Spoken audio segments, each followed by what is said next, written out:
تو اسرائیل میں آپ یہ اندازہ لگا سکتے ہیں کہ نیتن کو اپنی سیاسی گرفت کو مضبوط کرنے کے لیے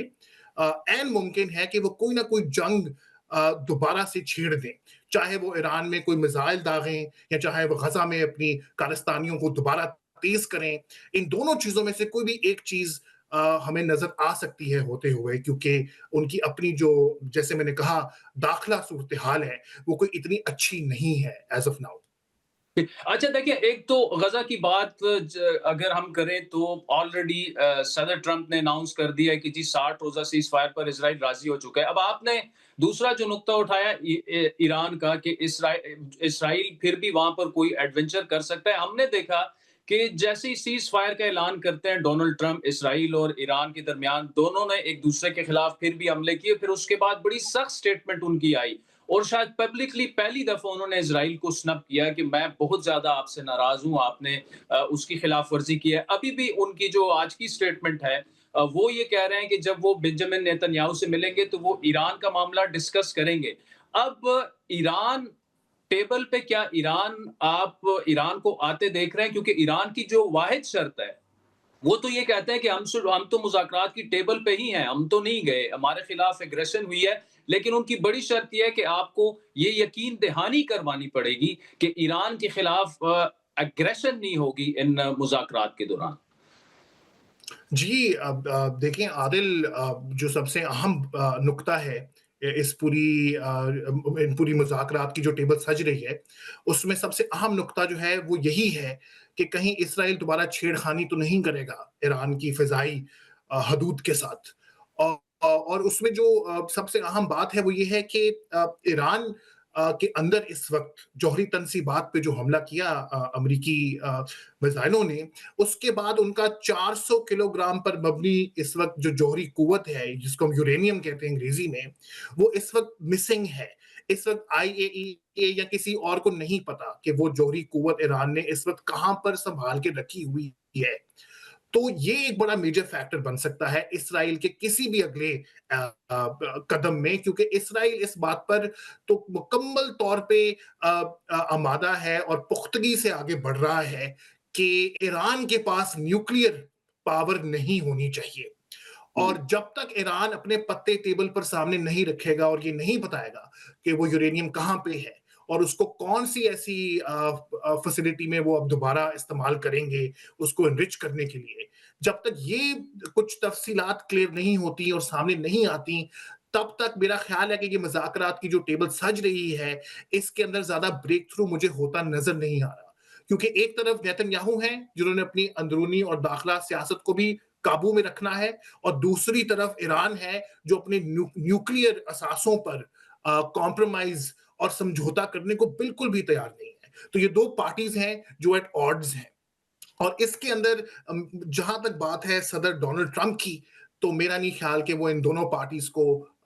متحد کر سکتے، اور ان کو ایک نقطے پہ کام کرنے کے لیے بہت مشکل ہے ان کے لیے کہ ان کو ایک نقطے پر آمادہ کریں تاکہ یہ سیز فائر آگے بڑھے اور مذاکرات جو ہیں وہ ان میں پیش رفت ہو. تھوڑا مشکل لگ رہا ہے. آخری بات کرتا چلوں صدر ٹرمپ کی. There is this thing we say in English, sometimes you have to filter the noise from the action. تو ڈونلڈ ٹرمپ نے بالکل اسرائیل کو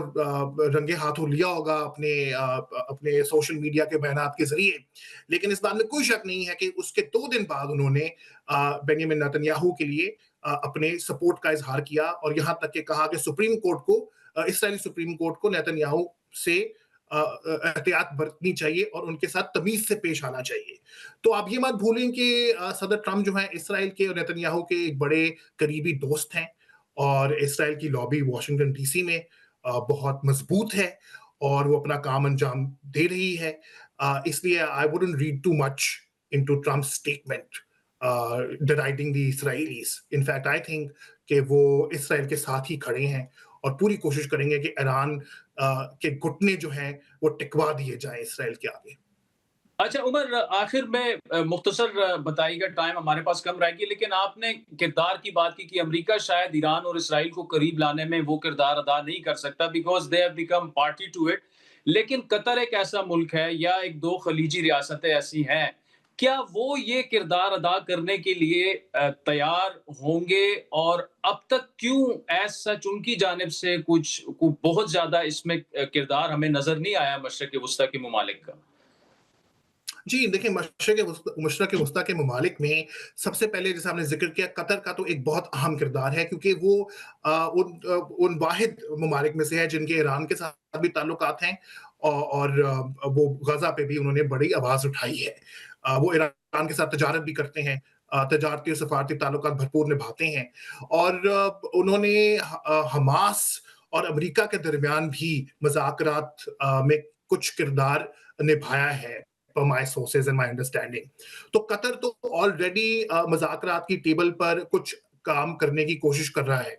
دوسرے ممالک جو ہیں اقوام متحدہ اور امارات ہے، ٹھیک ہے، ان کا ایک بہت زیادہ سٹیک ہے کیونکہ جب آپ نے دیکھا جیسے ہی ایران کی طرف سے میزائل داغے گئے دوحہ کے اندر امریکی تنصیبات پہ، تو ایک دم سے ہم نے دیکھا کہ یو اے ای کی ایئر سپیس اور فضائی حدود بھی بند کر دی گئی۔ تو یہ وہ ممالک ہیں جن کی معیشت چلتی ہی ٹورزم پہ ہے، جن کی معیشت چلتی ہی استحکام اور امن کی بنیاد پہ ہے۔ تو متحدہ عرب امارات کا ایک بڑا زیادہ ایک سٹیک ہے مشرق وسطیٰ میں امن اور استحکام میں۔ تو مجھے لگتا ہے کہ کچھ وہ بھی بیہائنڈ دا سینز کچھ کوئی مذاکرات میں پیش رفتی کے لیے کچھ اپنا کردار نبھا سکتے ہیں۔ قطر تو آلریڈی کر رہا ہے، یو اے ای سے بھی توقع ہے کچھ پر مائی سورسز کہ وہ بھی اس کے اندر اپنا ہاتھ نبھائیں گے۔ ٹھیک ہے Umar Azhar, thank you so much for joining us.